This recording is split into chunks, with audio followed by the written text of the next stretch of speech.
Good morning students. आज determinants के अंदर हम स्टार्ट कर रहे हैं product of determinants. Product of determinants जैसे कि आपने मैट्रिक्स के अंदर किया था कि दो मैट्रिक्स को मल्टीप्लाई किया था तो किस टाइप से कर रहे थे हम, ऐसे ही प्रोडक्ट ऑफ डिटरमिनेंट्स के अंदर करेंगे। मतलब दो डिटरमिनेंट फॉर्म को हम आपस में मल्टीप्लाई कर रहे थे। मैट्रिक्स के अंदर क्या था कि पहली मैट्रिक्स का जो कॉलम था वो सेकंड मैट्रिक्स के रो के इक्विवेलेंट आना चाहिए था, तब मल्टीप्लिकेशन पॉसिबल था। और इसके अंदर दोनों क्या होना चाहिए, दोनों क्या होनी चाहिए, स्क्वायर फॉर्म में होनी चाहिए सेम ऑर्डर की। तो कैसे कर रहे हैं, जैसे कि एक मैट्रिक्स है, डिटरमिनेंट फॉर्म है कि a1 b1 c1 a2 b2 c2 a3 b3 c3, ये डिटरमिनेंट फॉर्म है। इसको हम मल्टीप्लाई कर रहे हैं दूसरी से, वो डिटरमिनेंट फॉर्म मान लेते हैं हम अल्फा 1 बीटा 1 गामा 1। ये मान लिया अल्फा 2 बीटा 2 गामा 2, ये हो गया अल्फा 3 बीटा 3 और ये हो गया गामा 3। अब इनको आपस में मल्टीप्लाई कर रहे हैं तो आप कैसे भी कर सकते हो, फर्स्ट रो को फर्स्ट कॉलम से कर लो, एक एलिमेंट आ जाएगा, या फिर ये तो हमने किया रो को कॉलम से, आप रो को रो से भी कर सकते हो, आप कॉलम को कॉलम से और कॉलम को रो से भी कर सकते हो, कैसे भी कर सकते हो। तो डिटरमिनेंट वाला जो इजी रहेगा वो आप कैसे कर लें, रो वाइज रो को कर लो, वो ज्यादा बेटर रहेगा। अदरवाइज आप कैसे भी डिटरमिनेंट को सॉल्व कर सकते हैं, जैसे आपने मैट्रिक्स मल्टीप्लिकेशन में किया था कि फर्स्ट रो को फर्स्ट कॉलम से कर रहे थे, फिर फर्स्ट रो को सेकंड कॉलम से कर रहे थे, फिर फर्स्ट रो को थर्ड कॉलम से कर रहे थे। आप वैसे भी कर सकते हो और क्या कर सकते हैं, इस रो को इस रो से भी कर सकते हैं, मतलब फर्स्ट रो सेकंड रो फिर फर्स्ट रो थर्ड रो, ऐसे भी कर सकते हैं। या फिर आप कॉलम को कॉलम से भी कर सकते हैं, या फिर कॉलम को रो से भी कर सकते हैं। मल्टीप्लिकेशन डिटरमिनेंट में कैसे भी आप कर सकते हैं। जैसे कि मैं रो रो को करके बता रहा हूं, तो कैसे हो रहा है कि a1 अल्फा 1 फिर b1, ये प्लस हो जाएगा b1 बीटा 1 और प्लस c1 गामा 1। इससे हमारा एक एलिमेंट आया जो कि आपने मैट्रिक्स के अंदर क्या किया था कि फर्स्ट रो को फर्स्ट कॉलम से किया था, तब जाके एक एलिमेंट निकल के आ रहा था। और हमने इसमें क्या किया है, फर्स्ट रो को फर्स्ट रो से ही कर दिया। वापस कह रहा हूं, आप मैट्रिक्स के अकॉर्डिंग भी कर सकते हैं और ऐसे भी कर सकते हैं। तो ये हमने कर दिया इसके। अब सेकंड नंबर कैसे आएगा कि फर्स्ट रो को जब रो वाइज कर रहे हैं तो फर्स्ट रो से तो कर दिया, अब सेकंड रो से करेंगे तो क्या आ जाएगा, a1 अल्फा 2 फिर b1, ये b1 बीटा 2 और c1 गामा 2 हो जाएगा। फिर फर्स्ट रो को इसके थर्ड रो से करते हैं तो a1 अल्फा 3 आ जाएगा प्लस b1 बीटा 3 आ जाएगा प्लस c1 गामा 3 आ जाएगा। इसी टाइप से सेकंड रो को इसी फर्स्ट कॉलम के अकॉर्डिंग कर देंगे हम, क्या हो जाएगा a2 alpha 1 plus b2 beta 1 plus c2 gamma 1 हो जाएगा। आप सेकंड रो को सेकंड रो से कर देंगे तो क्या हो जाएगा, a2 alpha 2 b2 beta 2 c2 gamma 2 हो जाएगा। फिर सेकंड रो को थर्ड रो से कर देंगे तो a2 alpha 3 plus b2 beta 3 plus c2 gamma 3 हो जाएगा। नेक्स्ट थर्ड रो को इन तीनों रो से करेंगे, तो पहले फर्स्ट से कर रहे हैं तो a3 alpha 1 b3 beta 1 c3 gamma 1 हो जाएगा। ऐसे ही a3 alpha 2 b3 beta 2 plus c3 gamma 2 हो जाएगा। और ये क्या हो जाएगा, a3 alpha 3 b3 beta 3 plus c3 gamma 3 हो जाएगा। ये 3 ऑर्डर की एक डिटरमिनेंट फॉर्म आ गई जो आप इस टाइप से सॉल्व कर सकते हैं। अदरवाइज आपको इससे दिक्कत है तो आपकी मैट्रिक्स के अंदर जो प्रैक्टिस हो चुकी है उसके अकॉर्डिंग भी कर सकते हैं। बस इसमें क्वेश्चन किस टाइप से आएगा तो आपको बस ध्यान रखना है कि हम ऐसे मल्टीप्लिकेशन भी कर सकते हैं। मतलब ये मैंने अभी किया, रो से किया है, रो और कॉलम का तो ऑलरेडी आप मैट्रिक्स के अंदर कर चुके हैं तो वो आपको ऑलरेडी क्लियर ही है। तो रो कॉलम से भी कर सकते हैं और कॉलम का रो से भी कर सकते हैं। जैसे हमने किया कि फर्स्ट कॉलम को ले लूंगा मैं, फर्स्ट रो से कर दूंगा, फिर सेकंड नंबर के लिए फर्स्ट कॉलम को सेकंड रो से कर दूंगा, फिर थर्ड रो से कर दूंगा। ऐसे ही फिर सेकंड कॉलम, फिर थर्ड कॉलम कर दूंगा। मतलब कॉलम को रो से कर दिया और कॉलम को कॉलम से भी कर सकते हैं। तो आप डिटरमिनेंट के अंदर कैसे भी मल्टीप्लाई कर सकते हैं। अब जैसे कि हम इसमें क्वेश्चन लेते हैं कि तो ब्रेक करना हमको आना चाहिए, कैसे ब्रेक कर लें जिससे हमारा आंसर मिल जाए। तो जैसे कि एक क्वेश्चन लेते हैं ट्रिग्नोमेट्रिक फॉर्म के अंदर कि ये तो है cos a माइनस पी और ये है cos b minus P cos c minus P, और ये हो जाएगा cos a minus Q cos b minus Q cos c minus Q, और ये है cos a minus R cos b minus R cos c minus are.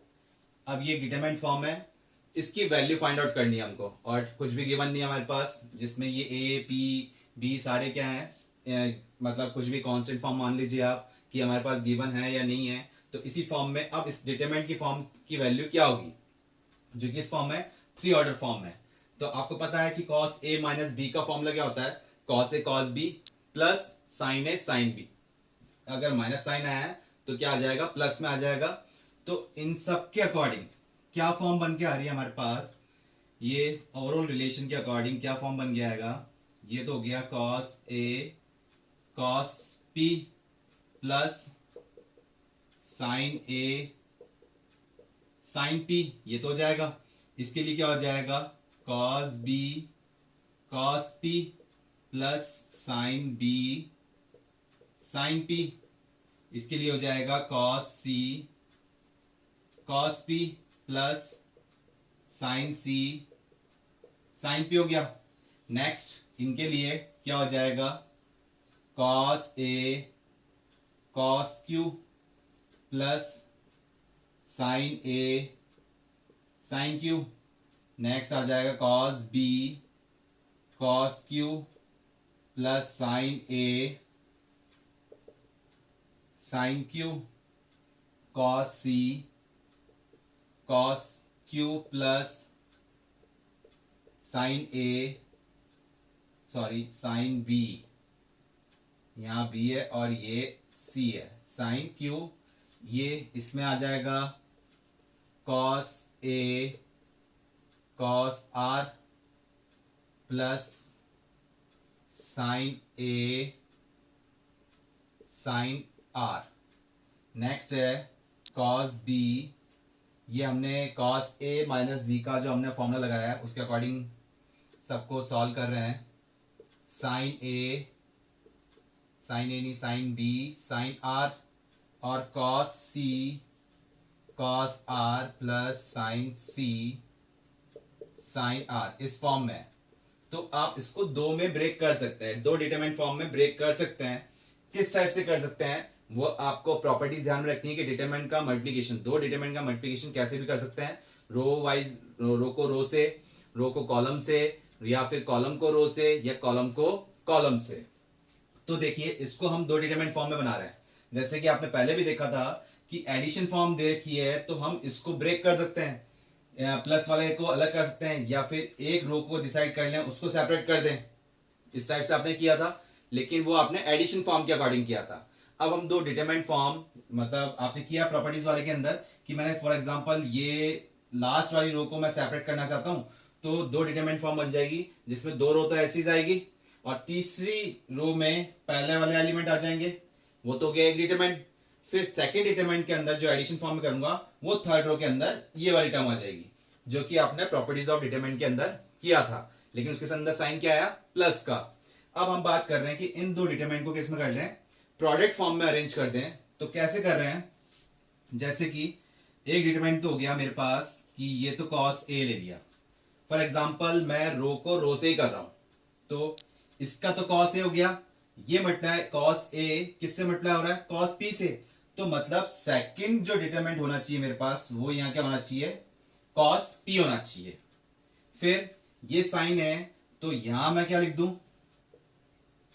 sin a लिख दूं, फिर वो किससे हो रहा है, साइन पी से हो रहा है, तो यहां मैं कर देता हूं साइन पी। तो कॉस ए कॉस पी हो गया प्लस साइन ए साइन पी हो गया।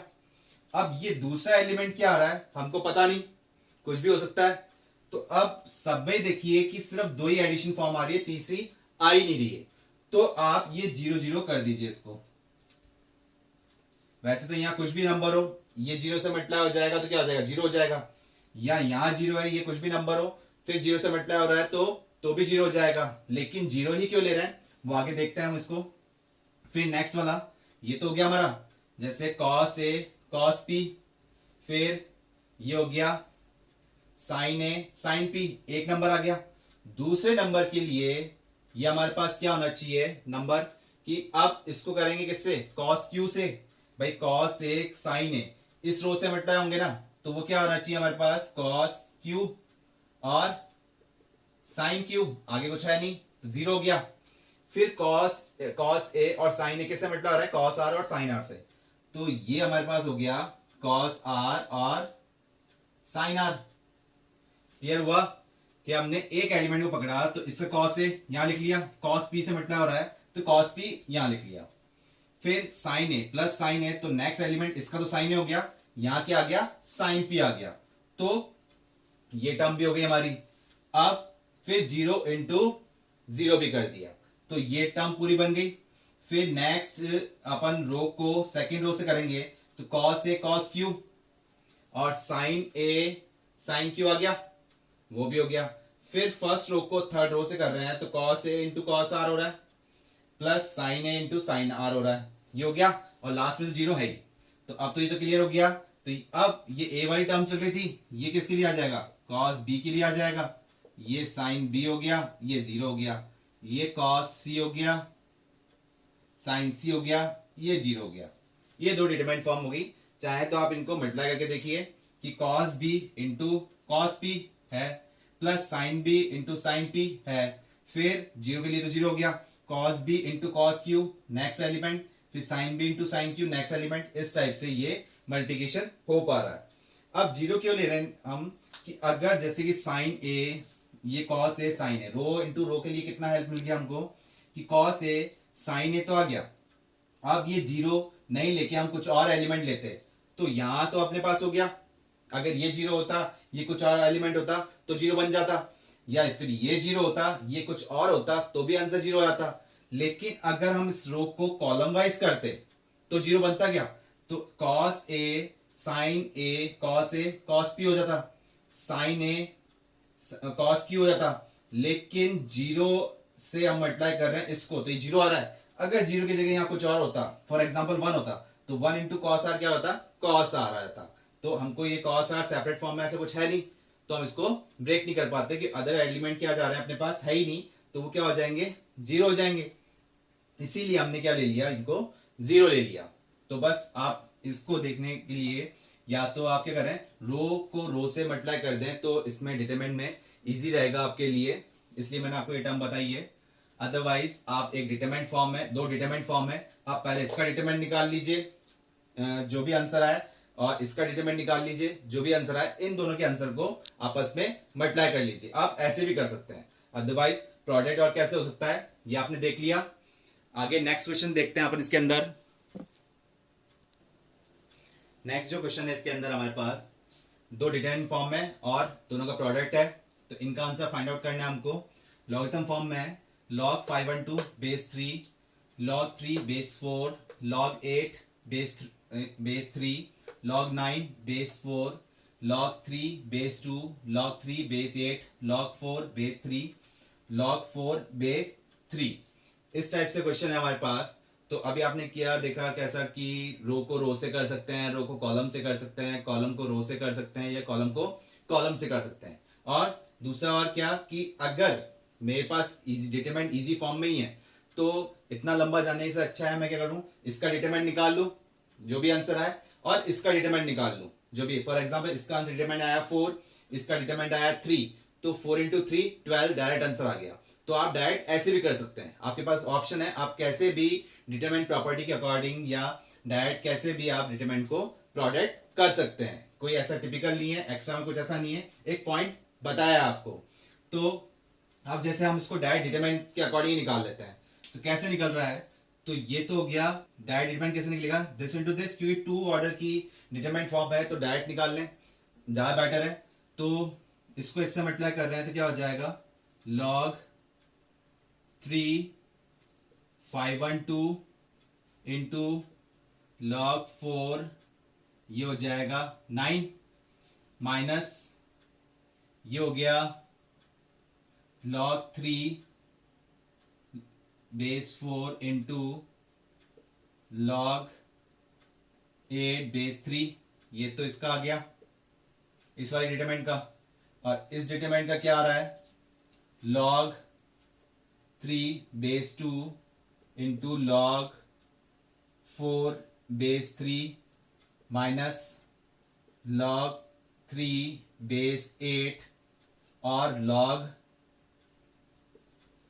4 बेस 3, ये इन दोनों का प्रोडक्ट फॉर्म आ गया, जो कि हमको फर्दर सिंप्लीफाई करना पड़ेगा।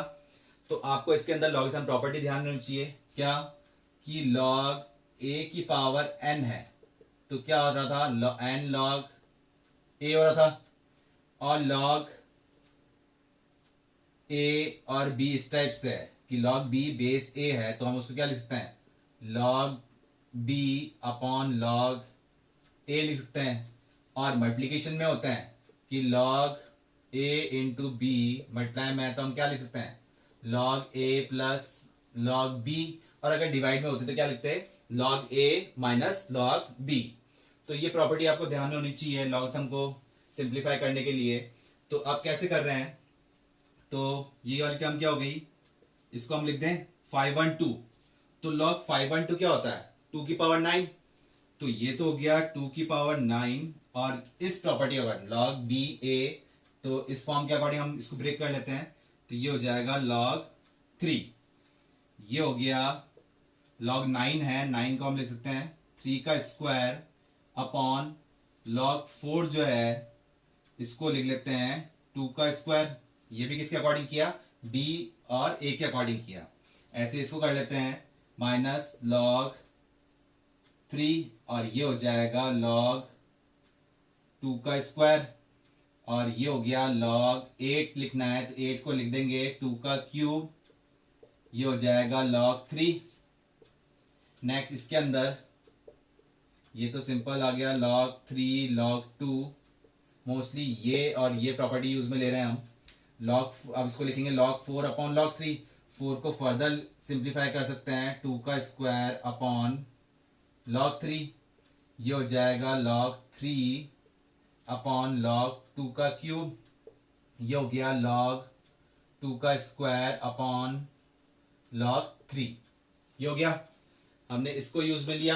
अब ये वाली प्रॉपर्टी जो पावर वाली है इसके अकॉर्डिंग लिख लेते हैं, तो जैसे कि यहां पर ये आ रहा है 9 log 2, इसको किस टाइप से लिखें, 9 log 2 अपॉन log 3, और ये 2 था तो 2 भी इधर ले आते हैं, तो 9 इंटू 2 बाहर ही ले लेते हैं, तो ये हो जाएगा log 3, और ये भी 2 था तो ये डिवाइड में 2 आ गया, ये हो जाएगा log 2। यहां पर देखते हैं तो 3 बाहर आ रहा है एक तो पावर के अकॉर्डिंग, और एक 2 यहां से बाहर आ रहा है तो 3/2 हो जाएगा, तो यहां बचेगा log 3 अपॉन log 2 मल्टीप्लाई में log 2 अपॉन log 3, ये तो हो गया इसके लिए। नेक्स्ट इसके लिए देख रहे हैं तो 2 ही बाहर आ रहा है सिर्फ, ये हो गया log 3, ये तो कट ही रहा है, अब लिख लेते हैं एक बार log 3 log 2 log 2 log 3, minus यहाँ से 2 आ रहा है और 3 आ रहा है, 2/3 हो गया, तो ये हो गया log 3 log 2 और log 2 log 3, ये टर्म बन रही है, ठीक है। तो यहां से 2 से 2 कैंसिल आउट हो गया, ये 2 गया ये 3 गया, तो सिर्फ 9 बच रहा है, यहां से तो आंसर क्या बच गया, यहां लिख लेते हैं, यहां से तो आंसर क्या बच गया, 9 बच गया। अब नेक्स्ट इधर देख रहे हैं, ये गया ये गया ये गया, तो यहां से क्या बच रहा है, माइनस का 3/2 हो गया। नेक्स्ट वाले में देख रहे हैं तो ये टर्म गई, क्या आ रहा है, 2 बच रहा है। नेक्स्ट यहां से टर्म जा रही है, ये गया तो माइनस का 2/3 हो रहा है, ये टर्म बच रही है। तो अब इसको सिंप्लीफाई कर लेते हैं, जैसे कि 18 माइनस 3, ये तो हो गया 15/2, और यहां हो जाएगा 6 माइनस 2 4/3, 3 कैंसिल आउट हो गया, 5 टाइम्स 2 गया, 4 गया 2 टाइम्स, तो 5 2 जा 10 आंसर। मतलब इस लॉगरिथम फॉर्म का आंसर कितना आया, 10। और कैसे ब्रेक किया हमने, इन लॉगरिथम प्रॉपर्टीज के अकॉर्डिंग ही ब्रेक किया। तो देखा आपने ये क्वेश्चन कैसे सॉल्व किया, आप डायरेक्ट उसके अकॉर्डिंग भी सॉल्व कर सकते हैं, लेकिन वो थोड़ा लेंथी हो जाता। तो अगर 2 ऑर्डर का है तो हम डायरेक्ट, हमको पता है कि डायरेक्ट ही हमारा निकल जाता है क्रॉस मल्टीप्लिकेशन से डिटरमिनेंट का आंसर। तो एक डिटरमिनेंट का आंसर तो आया कितना, जैसे इसका आंसर आया था ये जो कि हमने सॉल्व किया था 9 माइनस 3/2, और सेकंड डिटरमिनेंट का आंसर आया 2 माइनस 2/3। तो प्रोडक्ट ऑफ डिटरमिनेंट आप कैसे भी कर सकते हैं, एक सिंपल प्रोडक्ट है जो कि आपने ऑलरेडी मैट्रिक्स के अंदर कर चुके हैं। तो ये हमने देखा किस टाइप से आपने सॉल्व किया, और इसको आगे इस टाइप से ही क्वेश्चन करिएगा। नेक्स्ट देखते हैं आगे, और नेक्स्ट फॉर्म है हमारे इसके अंदर समेशन ऑफ डिटरमिनेंट्स। जैसे अभी आपने प्रोडक्ट किया था, अब समेशन ऑफ डिटरमिनेंट्स मतलब जितनी भी डिटरमिनेंट फॉर्म है उनका सम करना है। 2 डिटरमिनेंट, 3 4 5 6 जितने भी डिटरमिनेंट्स हैं उनका सम करना है, जो कि आपने ऑलरेडी समेशन किया था सीक्वेंस सीरीज के अंदर, एपी जीपी एचपी इनके अंदर किए थे। तो इसके अंदर क्या करना है, जैसे एक डेल्टा एक डिटरमिनेंट फॉर्म दे रखी है, किस फॉर्म में, आर फॉर्म में। जैसे हमारे पास इक्वेशन होती है एफ एक्स, तो एफ एक्स एक फंक्शन है जो कि फंक्शन एक इक्वेशन दे रहा है किस फॉर्म में, एक्स फॉर्म में। एफ वाई एक फंक्शन आ गया जो कि किस फॉर्म में दे रहा है, वाई फॉर्म में। तो ऐसे ही ये डिटरमिनेंट फॉर्म है क्या, डेल्टा आर फॉर्म में। यहां पर ए बी सी, ये A B C L M और एन, ये सारे क्या है, कांस्टेंट है, कांस्टेंट भी, और क्या है, इंडिपेंडेंट ऑफ आर। मतलब कि जो भी फंक्शन होगा, जैसे हम डेल्टा आर ले रहे हैं, हम एक्स का फंक्शन भी ले सकते हैं, हम वाई का भी ले सकते हैं, या क्वेश्चन हमारे पास क्या गिवन आ रहा है उसके अकॉर्डिंग हम चलेंगे। तो वो क्या होगा, पर्टिकुलर एक रो और कॉलम में ही फंक्शन डिफाइन होगा। मतलब जैसे ये आर की, जैसे मैंने डेल्टा आर जो लिया है, तो समीशन के लिए ये आर एक कॉलम फॉर्म में है, तो इस टाइप से या तो एक पर्टिकुलर फर्स्ट कॉलम में आ रहा है, सेकंड कॉलम में आ रहा है, या थर्ड कॉलम में आ रहा है, या फिर फर्स्ट रो, सेकंड रो और थर्ड रो में आएगा। पर्टिकुलर एक रो और कॉलम में ही ये फंक्शन डिफाइन होगा, तभी हम इसका क्या कर पाएंगे, समीशन कर पाएंगे। जैसे कि क्या आ रहा है, इसका समीशन के अकॉर्डिंग हम समीशन की साइन कैसे लगाते हैं, इस टाइप से कि r इक्वल टू 1 से लेके n तक क्या लिख रहे हैं, तो इसको भी हम इस टाइप से लिख सकते हैं, समीशन r इक्वल टू 1 से लेके n तक, ये तो हो जाएगा एफ आर। और next summation r equal to 1 से लेके n तक, ये हो जाएगा g फंक्शन r की फॉर्म में। और नेक्स्ट है समीशन r इक्वल टू 1 से लेके n तक, क्या है, ये एच आर फंक्शन। और बाकी ये सब क्या है, A B C L M N, ये तो क्या है, कांस्टेंट है। तो क्या करना है, अब इसको सॉल्व करना है, इसको सॉल्व करना है, इसको सॉल्व करना है, जितनी फॉर्म बन रही है उन डिटरमिनेंट का सम करना है और आंसर लाना है। तो जैसे कि हम अब क्वेश्चन लेते हैं, इसमें किस फाइल पे ये फॉर्म जाएगी हमारे पास, कैसे सॉल्व होगा, तो इसके अकॉर्डिंग क्वेश्चन लेते हैं, उससे आपका क्लियर होगा क्या कर रहे हैं हम। नेक्स्ट जो क्वेश्चन है हमारे पास, इसमें समेशन के अकॉर्डिंग डिटरमिनेंट तो आपको सॉल्व करना आता ही है, सिर्फ समेशन फॉर्म बता रहा हूं मैं क्या कर रहे हैं। जैसे कि एक डिटरमिनेंट फॉर्म किस फॉर्म में बोल रखा है, डीपी, मतलब कि हमने अभी देखा था कि डेल्टा आर, तो डिटरमिनेंट में एक रो या कॉलम आर फॉर्म में होनी चाहिए, होगी, और उसके अकॉर्डिंग हम उसका समेशन निकाल लेंगे। तो अब ये बोल रहा है डीपी, तो मतलब एक कॉलम या एक रो हमारे पास पी फॉर्म में होगी, जिससे हम समेशन फॉर्म निकाल लेंगे।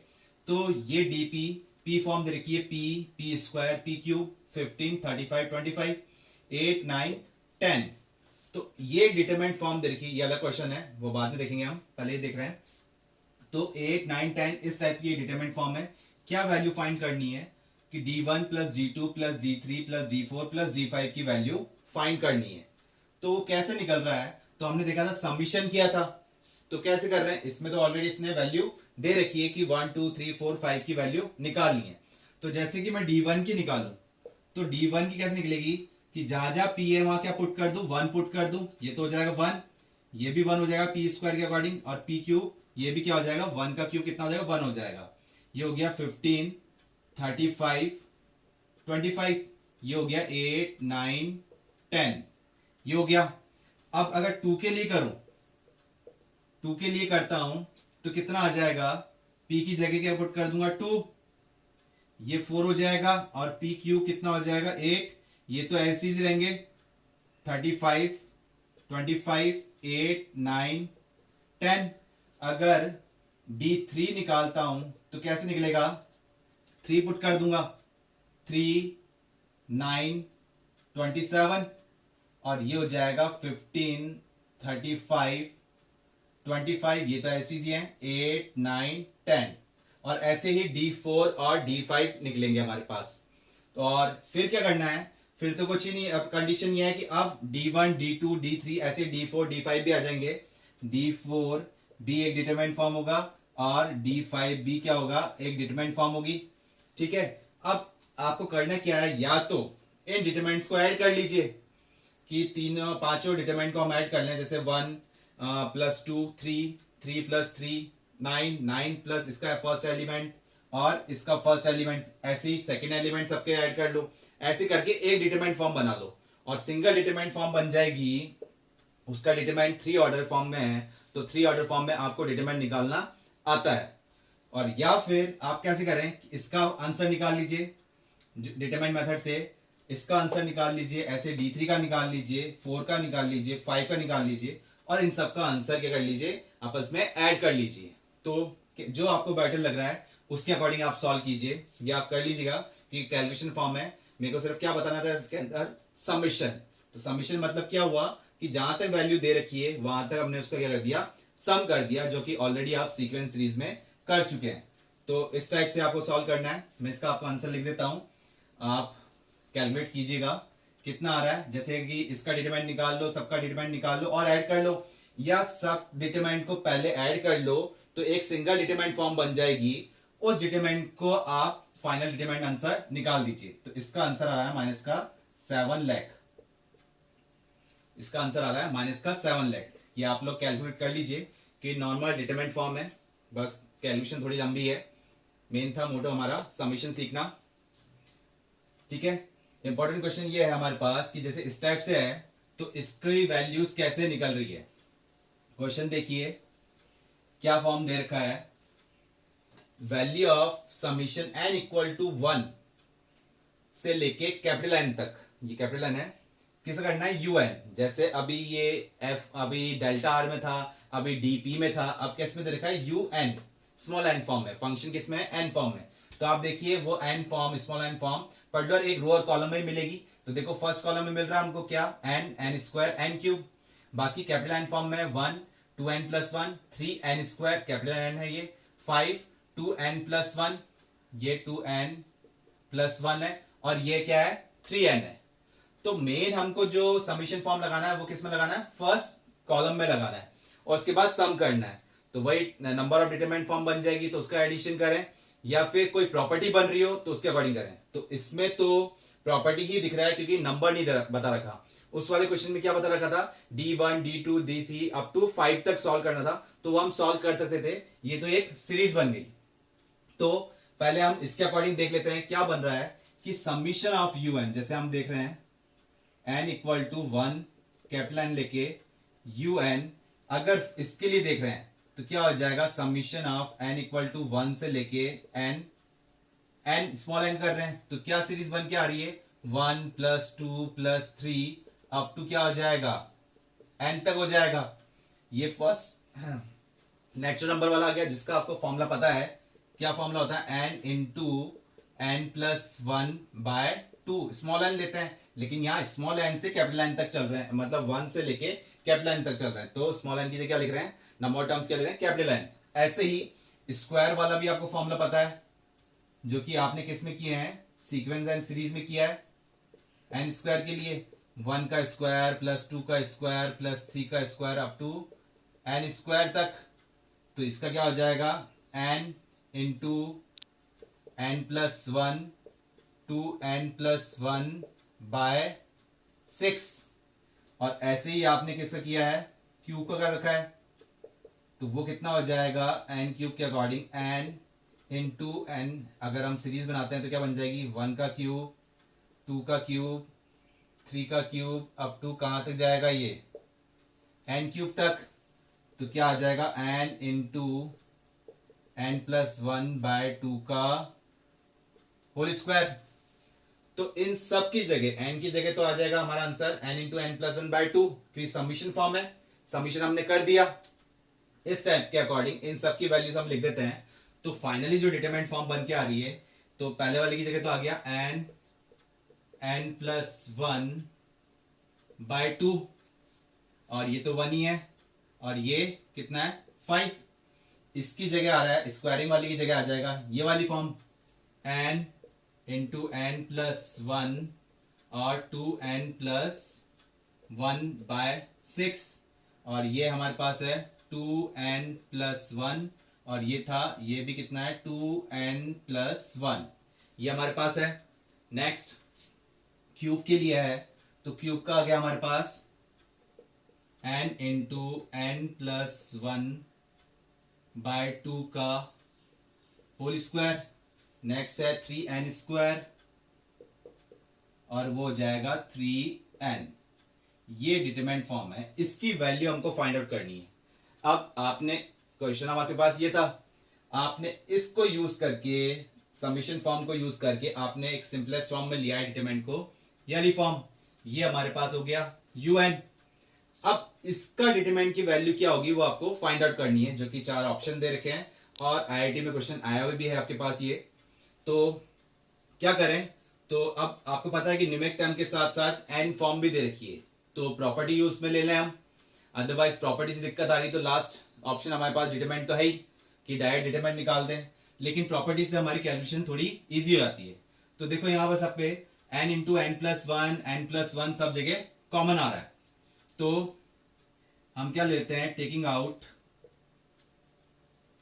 Out n into n plus one from C1, और कुछ भी कॉमन आ रहा है, देखो फ्रैक्शन में 2 है, यहाँ 6 है, यहाँ 4 है, तो 2 कॉमन ले लेंगे, लेकिन ये फ्रैक्शन फॉर्म में रह जाएगा।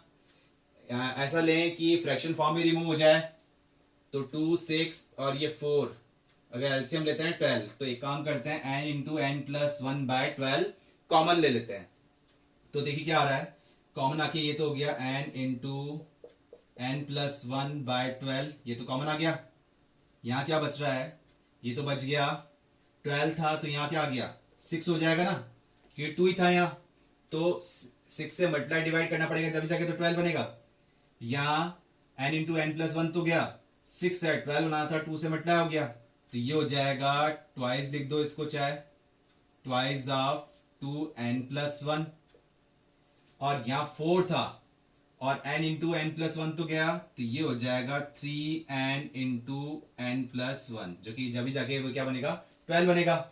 और 2 कॉलम, लास्ट 2 कॉलम में तो हमने कुछ किया ही नहीं, तो इसको एज इट इज लिख देते हैं 2n प्लस वन, और ये हो गया 3n।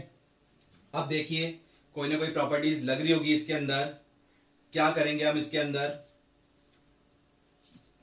जैसे कि 6 है तो यहां से बन रहा है 5 प्लस 1 6 बन रहा है, इन दोनों को भी ऐड कर रहे हैं तो ये फॉर्म बन रही है, और इन दोनों को भी ऐड कर रहे हैं तो ये फॉर्म बन रही है। हो गया हमारा क्वेश्चन, क्या कि C3 के अंदर हम चेंज कर दें, क्या कि C3 या C1 में से इसको माइनस कर दें, C1 में ही लिख देते हैं, C1 में लिख देते हैं C1 minus C2 plus C3, मतलब C2 प्लस C3 को ऐड कर लो और C1 में से माइनस कर दो, तो हमारी आंसर आ जाएगा। देखिए पहला इसका करते हैं, ये तो लिख देते हैं n into n plus one by 12, जो कि कॉमन था। अब देखिए ये 6 है, तो 1 प्लस 5 किया तो कितना हो गया 6, 6 माइनस 6 0 हो गया। ये twice of 2n plus one है, इन दोनों का ऐड कर ले तो ये भी twice of 2n plus one बन रहा है, ये भी 0 हो गया। और अब 3n+1 है और इन दोनों को ऐड कर रहे हैं तो ये भी वही बन रहा है। देखो इसको हम सॉल्व कर रहे हैं तो क्या बन जाएगा, 3n² प्लस का 3n, और इन दोनों को ऐड करके माइनस कर देंगे इसमें से तो ये भी 0 हो जाएगा। और ये दो कॉलम तो एस टी आ रही है, इनको तो हम कुछ छेड़ ही नहीं रहे हैं। तो क्या हो गया, कोई भी रो, ये डिटरमिनेंट फॉर्म बन गई हमारी, तो कोई भी रो या कॉलम 0 हो जाती है तो उसका डिटरमिनेंट क्या आता है, 0। तो इसका आंसर क्या है, summation of n equal to 1 से लेके कैपिटल N तक un, इस डिटरमिनेंट फॉर्म का आंसर कितना आ रहा है, 0। लेकिन 0 तो आ गया, लेकिन किस टाइप से गया, पहले इसको इसमें सिंप्लीफाई किया हमने समीशन फॉर्म के अकॉर्डिंग, कि समीशन हमको रूल पता है तो हमने इसको सीक्वेंस सीरीज के अकॉर्डिंग फॉर्मूला लग रहा था तो उसके अकॉर्डिंग अरेंज कर लिया, क्योंकि एंड फॉर्म में जा रहा था। और अगर डायरेक्ट फॉर्म था कि 4 तक एक्सपेंड करना है, 5 तक एक्सपेंड करना है, तो इससे पहले वाला जो क्वेश्चन किया था हमने उसके अकॉर्डिंग कर लेंगे। और एडिशन कर रहे हैं या फिर अलग अलग डिटरमिनेंट का आंसर निकाल के ऐड कर रहे हैं उसके अकॉर्डिंग। तो जैसे इसको सिंप्लीफाई किया और उसके बाद प्रॉपर्टीज वाइज लग रहा है या डायरेक्ट डिटरमिनेंट निकल रही है, वो आपको क्वेश्चन के अकॉर्डिंग देखना पड़ेगा। तो ये प्रॉपर्टी के अकॉर्डिंग हमारा सॉल्व हो गया और आंसर कितना आया, 0 आया। इसके अकॉर्डिंग हमने ये क्वेश्चन सॉल्व किया।